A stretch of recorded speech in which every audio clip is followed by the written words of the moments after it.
Switching gears for now, the Pakistan Army Chief Asim Munir wants mercenary dollar raids for his troops in Gaza. That's right, Pakistan's most powerful military chief in decades, facing the toughest test of his newly amassed powers as Washington pushes Islamabad to contribute troops to the Gaza stabilisation force. And according to Reuters, Pakistan Field Marshal Asim Munir is expected to fly to Washington to meet Donald Trump in the coming weeks for a third meeting in 6 months that will likely focus on the Gaza force. Trump's 20-point Gaza plan, remember, calls for a force from Muslim nations to basically oversee a transition period for reconstruction and economic recovery in the war-torn Palestinian territory decimated by over 2 years of the Israeli military bombardment. Many countries are wary of the mission to demilitarize Gaza's Islamist group, Hamas, which could drag them into the conflict and enrage their pro-Palestinian and anti-Israeli populations. But Munir has built a close relationship with President Trump, it seems, to repair years of mistrust between Washington and Islamabad. Remember, in the month of June this year, he was rewarded with a White House lunch. That was the first time a U.S. president hosted Pakistan's army chief alone, without civilian officials, basically. And last month itself, the Pakistani foreign minister said that Islamabad could consider contributing troops for peacekeeping, but disarming Hamas is not our job, quote unquote. That's what he said. All of this coming amid Asim Munir's unprecedented rise in Pakistan. We've been telling you about this. Just days ago, he was anointed the chief of the defense forces to head the Air Force and the Navy with a job extension until 2030.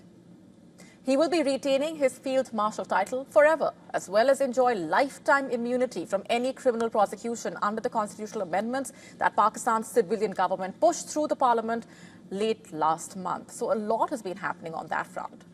And analysts are saying that only a handful of people in Pakistan actually enjoy the luxury of being able to take the risks more than Asim Munir.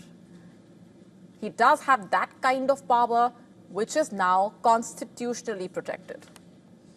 And it must be noted here that over the past few weeks, Asim Munir has met military and civilian leaders from countries like Indonesia, Malaysia, Saudi Arabia, Turkey, Jordan, Egypt, Qatar, which some analysts say appeared to be consultations on the Gaza force. But Asim Munir's plans may face protests even at home. Analysts are saying that the involvement of Pakistan troops in Gaza under a US-backed plan could reignite protests from Pakistan's Islamist parties, parties that are deeply opposed to the US and Israel.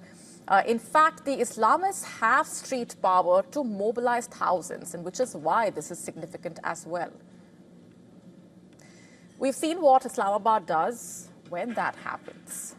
A powerful and violent anti-Israel Islamist party that fights for upholding Pakistan's ultra-strict blasphemy laws was banned in October. Authorities arrested its leaders and over 1,500 supporters and seized its assets and bank accounts in the ongoing crackdown. While Islamabad has outlawed the group, its ideology is still alive. And let's not forget here the party of former jailed Prime Minister Imran Khan, whose supporters won the most seats in the 2024 national elections and has wide public support, also has an axe to grind against Asim Munir, to say the least. And if things escalated once the Gaza force was on the ground, it would cause problems rather quickly. People will say Asim Munir is doing Israel's bidding, in a way. To stay up to speed with the latest news, download the WION app and subscribe to our YouTube channel.